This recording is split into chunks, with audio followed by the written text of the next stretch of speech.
You're listening to Storytime in Paris on Paris Underground Radio. For more great content and to join our book club, please join us on Patreon.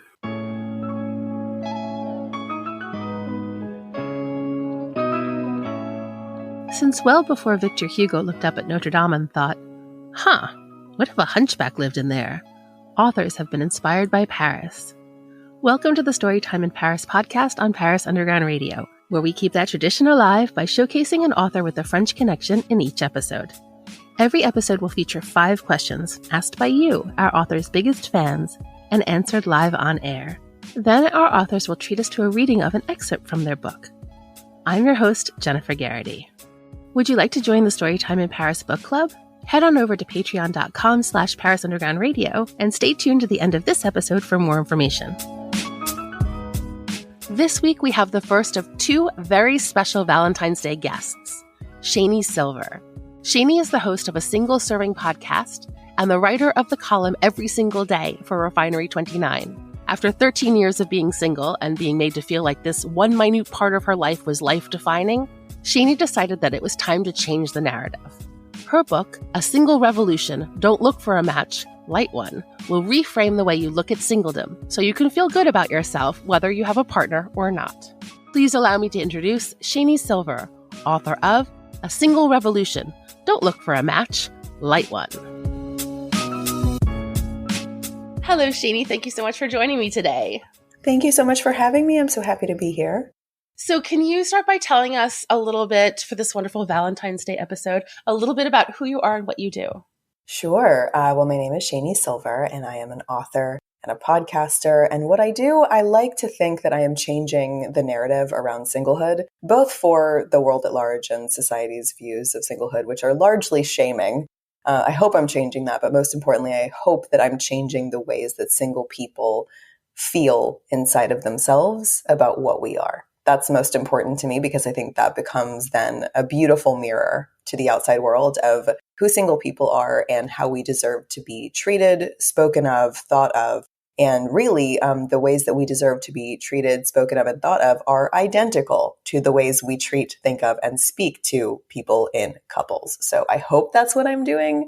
Fingers crossed. And on occasion, I love to be guests on other people's podcasts because I have my own, and it's really fun to not drive every now and then and just let someone else be in charge. So thank you so much for letting me do that.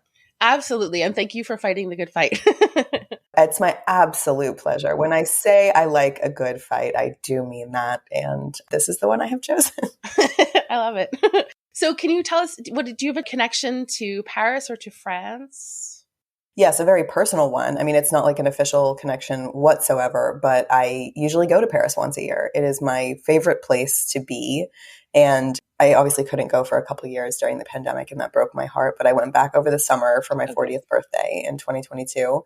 And I loved it. And I remember distinctly sitting at this coffee shop that I had kind of adopted as my own for the week. And it was my last morning there. And I just kept thinking I would just rather be here. This is just where I would rather be than any other place in the world. So it's like a love-hate relationship because I love it, but I hate that it's so expensive for me to get there for so little time.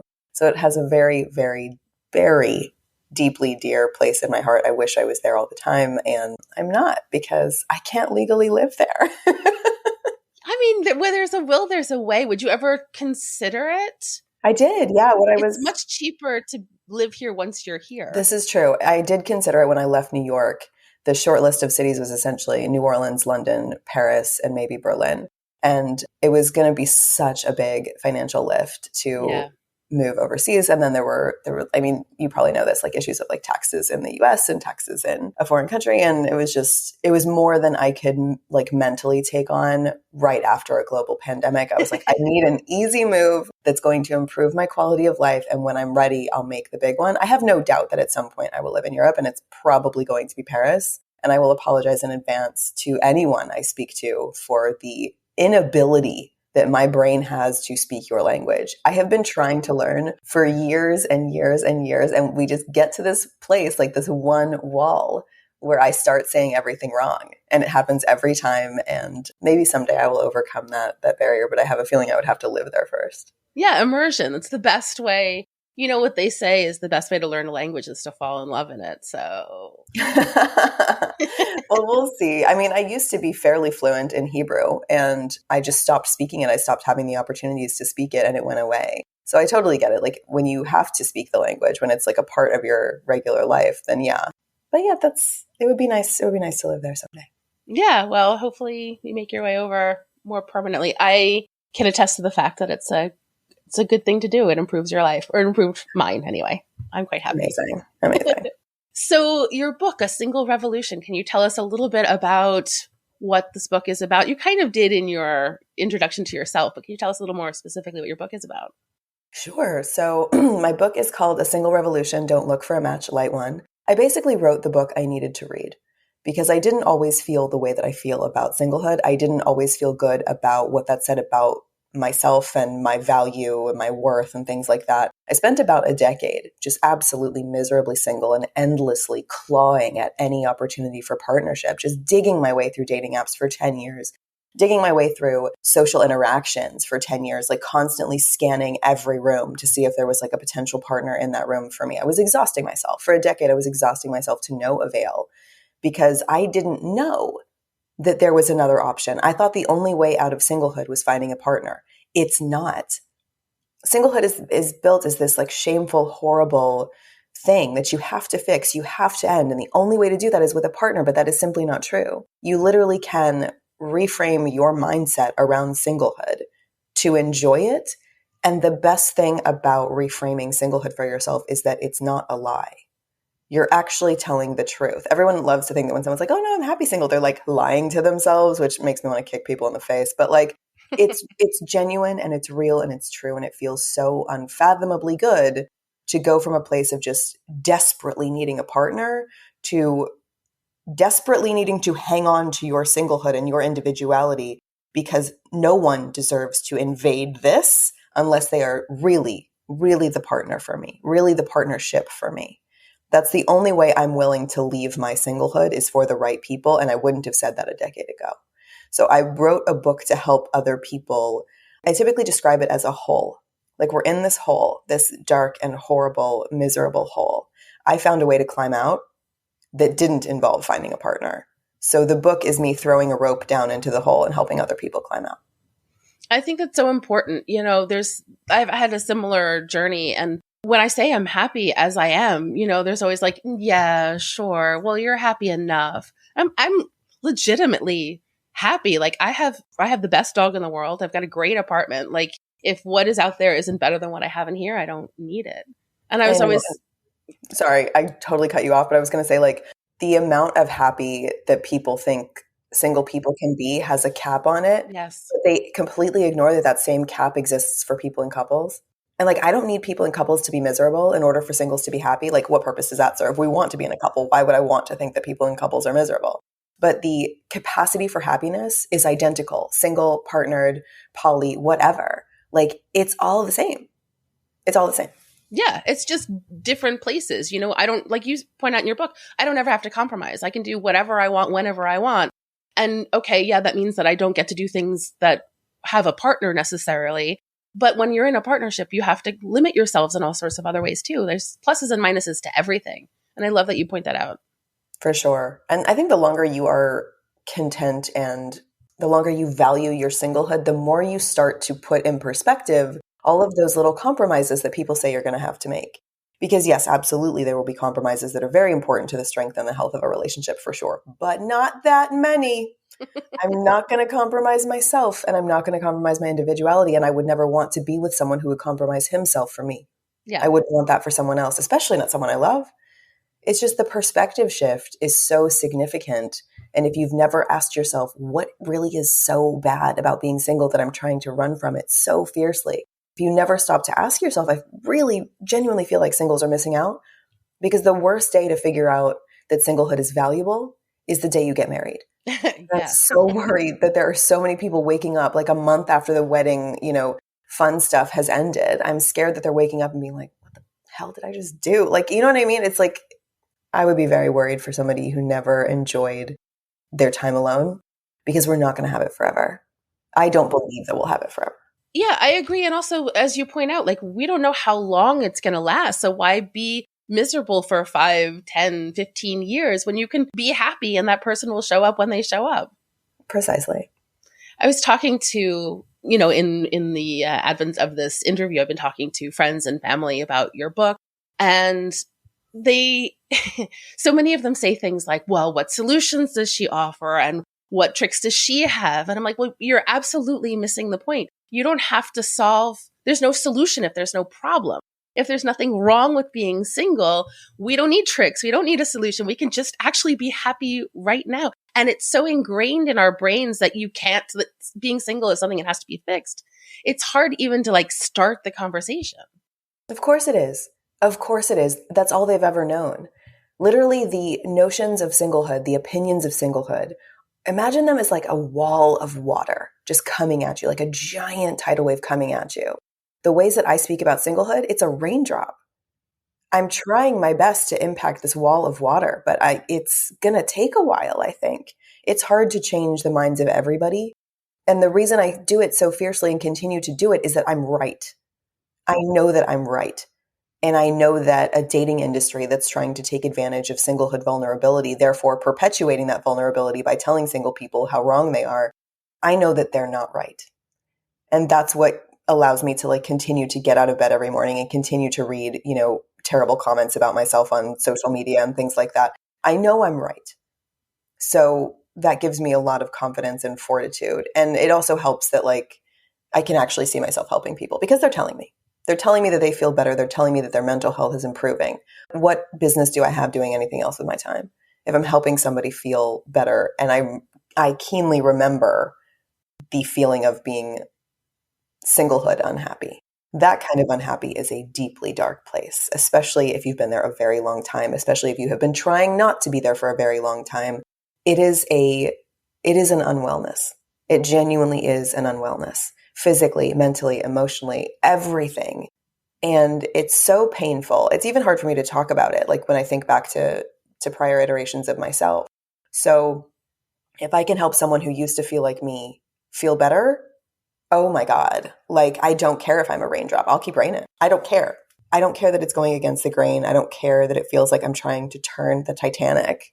I'll keep trying because I know that along the way I'm helping people, and that's a gift. Being able to help people is a real gift. It's so obvious when you point it out in the book, but I hadn't thought of this before, how like the dating industry needs you to be single. Otherwise, they no longer have an industry. Like they make money on dating not working. Yeah, that's why they don't like me. I'm coming for their livelihood and they know it. They can smell it. Like, I like to think that it smells like jasmine and roses.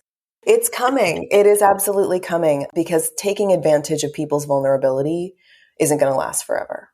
That's not going to last forever. The dating industry is one of the only ones that I know of, apart from like gambling, where the product and the user have entirely competing goals.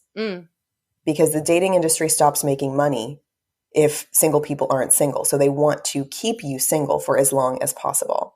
That's why it feels like you're swiping your adulthood away on an app. That's by design.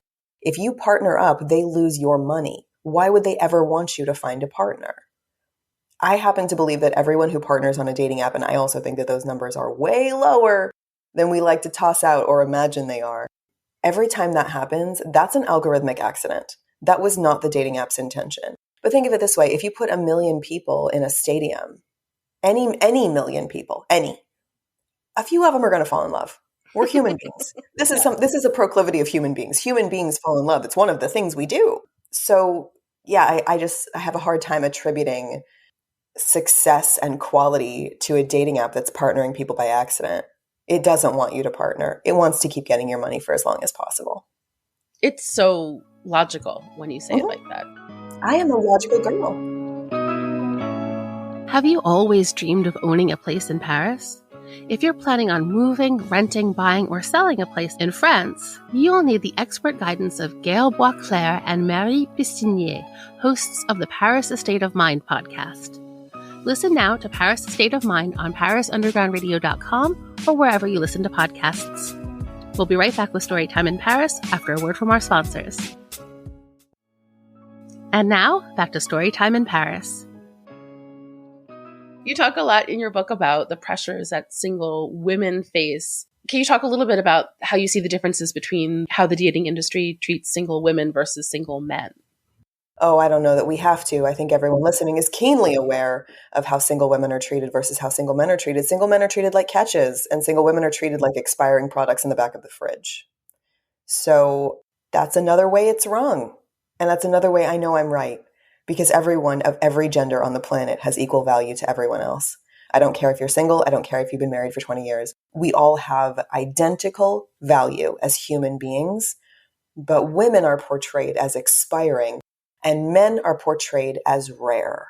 There are actually more men on the planet than women, slightly more. Google it. The last time I Googled it, they were topping out just slightly over 51%. By the way, how could we ever count that? How could we ever count? But I think literally like every time a baby's born, it's like the flip of a coin. Like, Yeah. it's not like there is this overabundance of female singlehood and just a tiny little droplet of male singlehood. They're the same. They are the same, but we've created such a sense of scarcity around single men and overabundance around single women that every time you see a single woman partner that you know, maybe one of your girlfriends or somebody that you follow on social media, you feel so bad for yourself because for some reason when one woman partners up, we think she's taken away like 50,000 men. Yeah. Like she's scooped up so much more than one person who happened to be right for her. And by the way, was not right for you. Jealousy is a waste of energy, in my opinion, because that was for someone else. And I don't want to partner up someday with somebody who's deeply right for me and think to myself that there are women out there that hate me. I don't want to live like that. And I've worked very, very hard to stop being one of those women who is jealous. And it took practice and it took time, but it's there now. It is absolutely there now, because when you can start seeing other people partnering as examples of what's possible, instead of just examples of what you don't have. Reminders of possibility are so necessary. Showing yourself, showing your brain that things are possible. It's such a beautiful thing. I'm not saying it's not annoying to walk behind a couple on the sidewalk that's holding hands and won't move. That's obnoxious. Everyone, please stop that. But we don't have to scowl and hate and be jealous. That's not what I want to carry around in my heart. So I don't advise that other singles do it either. Yeah, I think that's so important. Like someone else being happy there's enough happiness for everyone. Someone else being happy doesn't take away from your own happiness and your own ability to have your own perfect love relationship with someone else. And like you said, that person wasn't your person. So Absolutely. there's no need to be jealous. Now, I would argue, and I don't think you disagree, that society has always treated single women pretty poorly. Mm-hmm. Do you think it's gotten worse with the advent of dating apps, or is it just manifesting in a different way? It's probably just manifesting in a different way. I think we're a lot more connected as human beings than human beings used to be. Like if it was 1950 and I moved away from the town where I went to high school, I would really only know, like maybe on occasion I would hear a piece of gossip from my mother or grandmother, like, oh, so-and-so got married, so-and-so had a baby, blah, blah, blah. But now I know everything about everybody. Like everything is just poured into our eyeballs all day, every day. I think we're way more connected in that sense. And I also think that we're way more connected with just a higher volume of human beings than human beings ever were before. If I can swipe through thousands and thousands of faces on a dating app, that's too much. Because that's telling me with every swipe, you're unwanted, you're unwanted, you're unwanted, you're unwanted, over and over and over again. And I forget that I'm not meant to be wanted by everyone because I don't want everyone. The over volume is dangerous, I think. I think it messes with our mindset. We're getting so much information all of the time. We are very connected as a species in ways that we were not before the internet, before digital dating.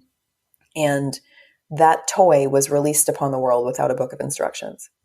And I think someday, probably when I'm about 60, I'm going to open up Netflix and see a documentary about a deep dive into the mental health of people who were the first to use digital dating and were the guinea pigs for its kinks and bugs being worked out.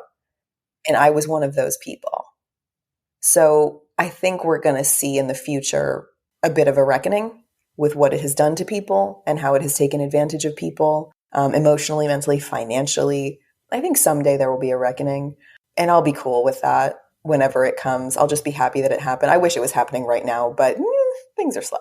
But someday it'll happen. Someday somebody's going to do a study on the mental health of people who use dating apps for extended periods of time or any period of time, because you could be single for one day, open up a dating app and get some sort of like sexually inappropriate, if not like a visual assault on you from someone just sending you something completely lewd and unwanted and unwarranted and horrible. It's a horrible thing to imagine. Because imagine if it happened to you walking down the sidewalk. It's no different for me. It's the same. Yeah. And the verbal abuse too, like, hey, you didn't write back soon enough. So there are all these expletives because you're a terrible person. You didn't respond in the way that this person wanted the moment that they wanted you to. You didn't serve them. So now you're ugly and now you're fat. Right. Because I think those are bad things that are going to hurt you. So I'm going to use those because you didn't validate me and make me feel good. Because the world has told me this dating app is where I go for women to build up my ego and give me whatever I want. And this is proof that you should be single because you are this terrible person. So it's just like this Correct. Self-fulfilling prophecy. I mean, what's so funny is that dating apps so easily sold themselves as, oh, hey, you can meet somebody from your couch. But in reality, they're also selling themselves as horrific. And I find it so interesting that people are so reluctant to listen to the bad and so endlessly hopeful to listen to the good, because the good isn't really there. And that's the most frustrating part about my work, is dating apps are telling you exactly who they are and people aren't listening. Not only are they not listening, they're paying money thinking that they can get the badness to go away. It's such a human desire, though, this desire for hope, for love. Oh, but the next one's around the corner. And if I just try one more time, swipe one more, go on one more date, I'll meet, Mr. or Ms. Right. Well, here's the thing. Your hope should never die. Hope should be there forever. Hope is a beautiful, gorgeous human thing. Someone taking financial advantage of your hope is a person who is something I can't say on this podcast because it'll get us in trouble. But you know what I'm saying? Yeah. It's not hope that's bad. It's abuse of hope that's bad. And you as a single person are not abusing your hope by hanging on to it. You are a human triumph for hanging on to your hope in the face of what modern dating culture has become. I think hope is gorgeous. I think it's so gorgeous. And I also, and this is going to sound a little bit weird, but I think hope is logical because love isn't rare. How many people do you know who are in partnership, who are in love? This happens all the time, but we've built it up to be this scarce, rare thing. And it's not. It really isn't. It's just, it's so common and everyone does it. And we treat it as this impossible thing. Just think about how many billions of people around the world are in partnership. It's not that rare. Your hope is logical. I really don't believe that a human life who desires love, I don't believe that we came to earth to live in a duration of a human life without it. That is illogical to me, based on what I have seen, what I continue to see, a planet full of partnered people, and you're going to tell me that I'm the one that's going to be alone forever? First of all, don't threaten me with a good time. I love being alone. But second of all, I do desire love and I do desire partnership. And I really think it is simply illogical to imagine that I will live the duration of my days without a partner. And I have been challenged on this recently by a listener of my podcast. And she was like, how do you know? How do you know that like you're just going to, and I was like, you know something? If I die tomorrow, I was wrong. If I died tomorrow and I hadn't fallen in love yet, I was wrong. Is that so hard to say? Is that so hard to imagine? I was wrong and it's okay. But we have some longevity in our family. I feel like I'll be good. Like it just, I feel like the scarcity narratives are serving something sinister and I see it. I'm not letting it slide. Yeah, I think that's beautifully said. I decided a long time ago that if there's two ways to look at something, I'm going to look at it the one that makes me feel better. Like if I'm walking down the street and someone says something and I don't hear what they've said, 10 years ago, maybe I would say, oh, they said she's, fat or ugly or stupid or whatever. Now I think, oh, they just said, oh, what a lovely human being. Like she's great. And so why not hold on to the option that says love is coming for me? And if you die tomorrow, okay, fine, whatever, you were wrong, but at least you lived with that hope and that beautiful idea instead of this voice in the back of your head that always tells you you're not enough and no one will love you and you're unlovable and unwanted and all that. It's terrible. It's the uncertainty that fuels all that terrible stuff. We want to know. We want confidence. We want to know when we're going to meet our partner. We want to know that that partner is coming. And singlehood has zero certainty. I've got news for you. Neither does marriage. Literally nothing has certainty. You don't know that anything is going to actually happen. You don't know. That's what life is. Do you remember when the pandemic started and we were all like, oh, this will take 2 weeks? Remember that? Certainty isn't real. It's not a real thing. I know it's comforting. I know certainty is comforting. I know life is difficult to impossible at times, and life is cruel at times and unfair at times. But certainty is not something you're going to get in the single space, and people will exploit your need for it to the hilt. To the hilt. And taking that same example of the pandemic, if you had told me in the beginning that I was going to be locked in my apartment for 2 years, I would have thrown myself out the window. But if it kept being like, oh, well, maybe a couple more weeks, a couple more weeks, a couple more weeks. And that hope is why I'm still here.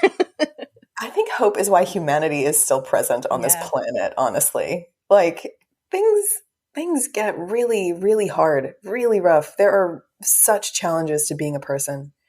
And that's always going to be true. That's always going to be part of life. It doesn't mean that we should just stop. Because for as much, I like to think, and this is a privileged thing to say, but I like to think for as much badness as there is, there's as much beauty. I just don't know how we would still be here this long if that wasn't true. You know what I mean?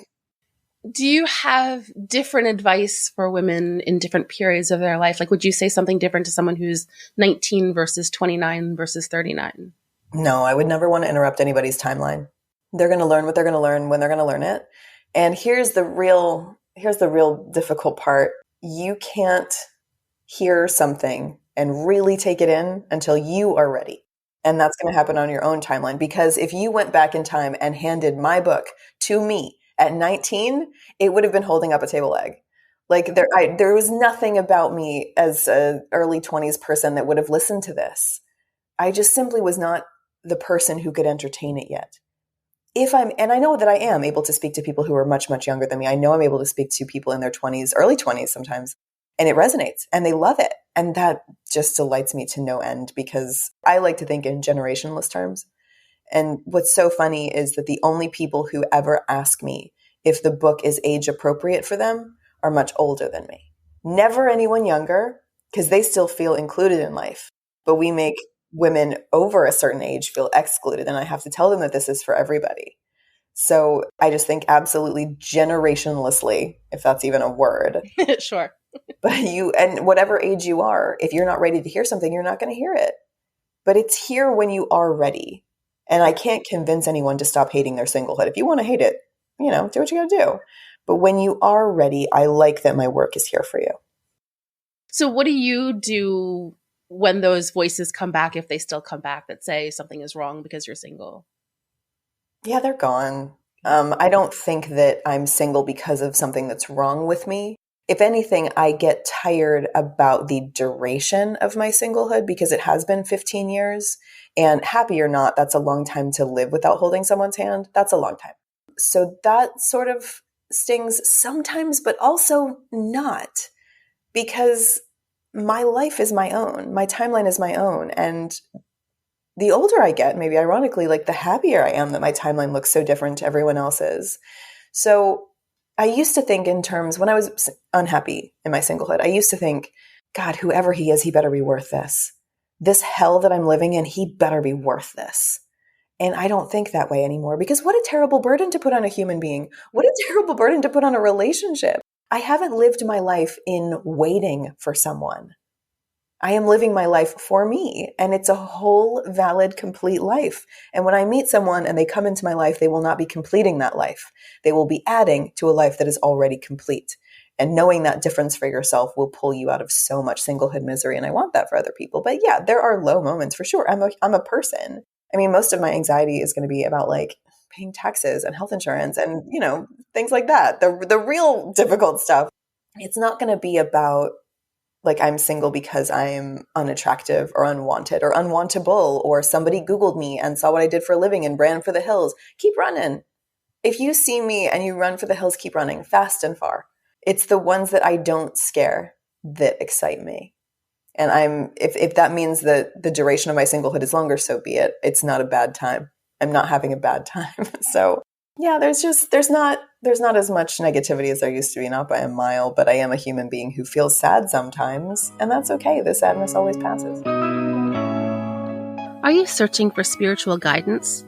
The Heart of You podcast is an exploration into your soul through intuition, spirituality, divination, and unconditional love. Host Annette DeLu is a spiritual guidance coach, intuitive, Akashic, and tarot reader who discusses practical ways to integrate spiritual growth into your everyday life.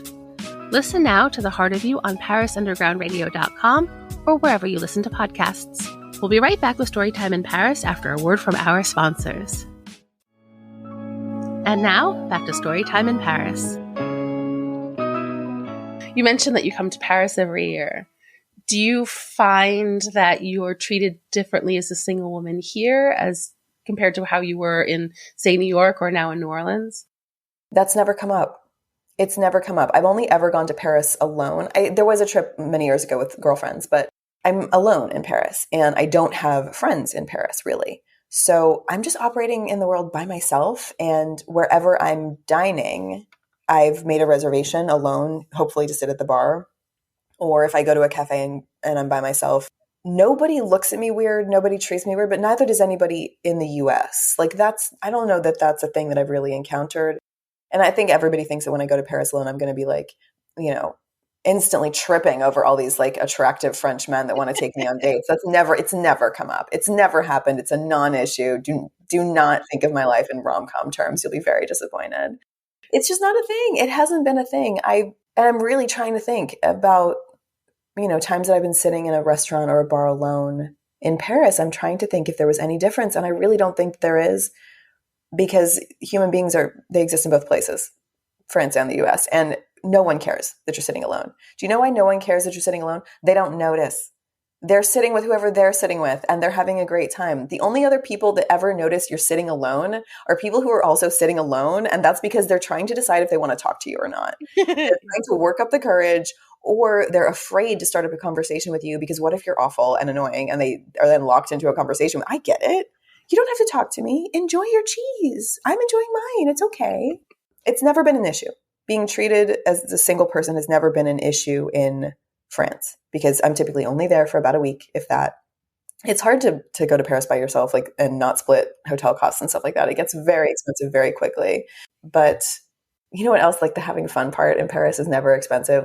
Bread is cheap, wine is cheap, cheese is cheap. Museums, you can get a pass and you can go to so many and it's so much fun. And then the most money I spend in Paris is when I go shopping. It's such a delight. I miss it so much. I don't know if I can go this year. And I'm it's a hard thing to know that you don't get to do all the time. But yeah, there's really no difference. I don't think. Also, you have to remember, I'm in vacation brain.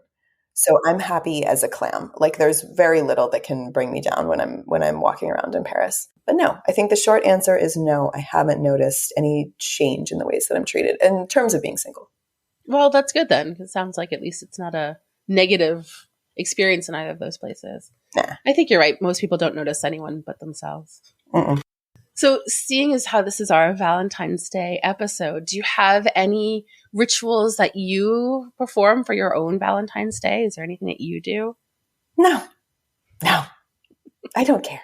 I care so little about Valentine's Day. And so do couples. They don't care either. If you ask a couple what they're doing on Valentine's Day, they're going to roll their eyes and say nothing. No one likes obligatory demonstrations of love. No one. They want demonstrations of love that they were not expecting, that were not pressured, that were something that occurred to their partner on their own.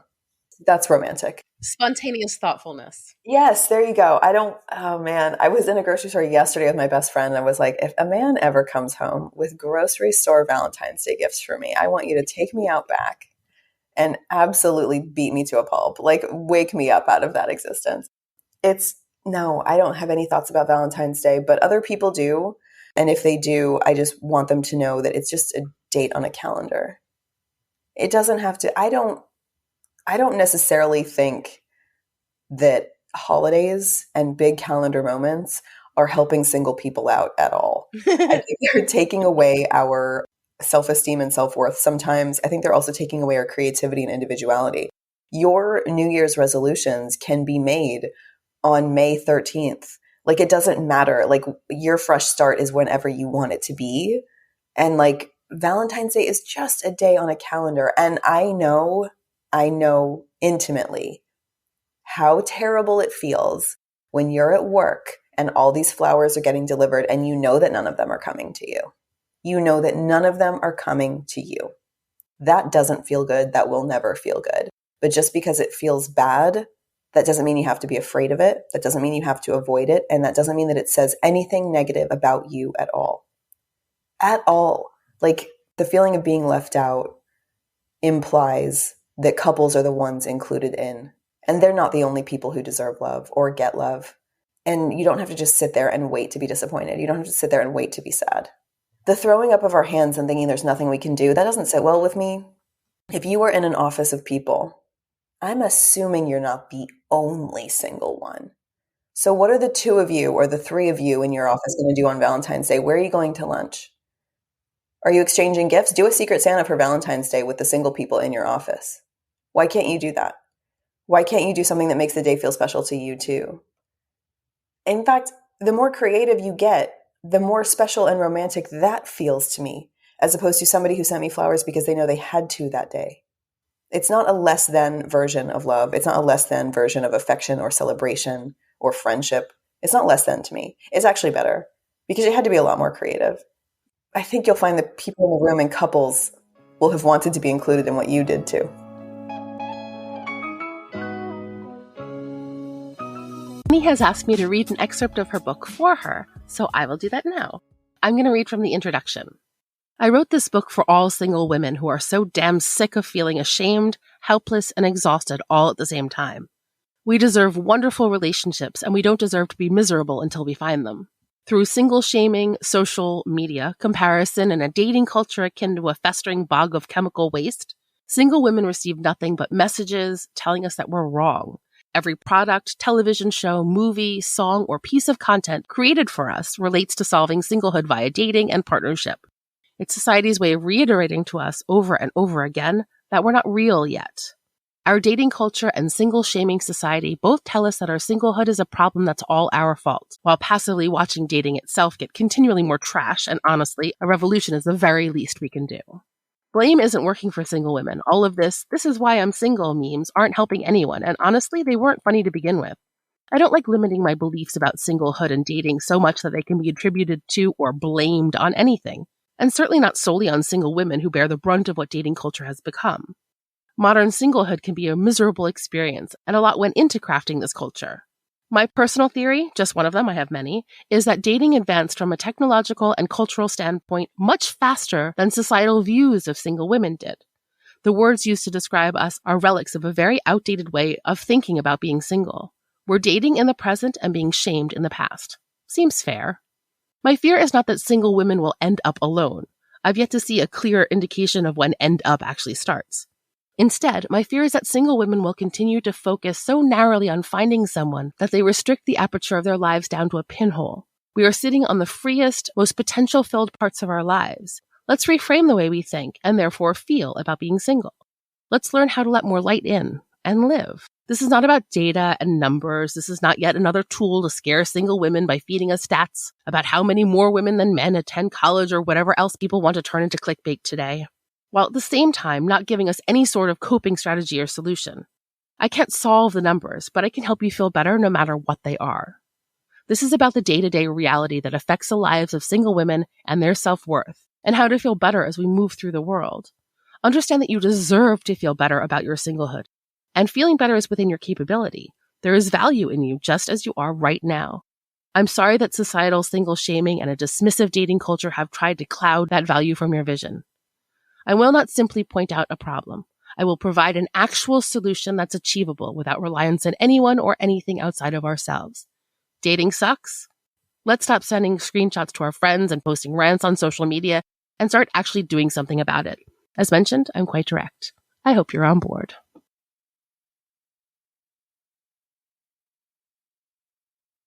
So what's next for you? Do you have another book in the works?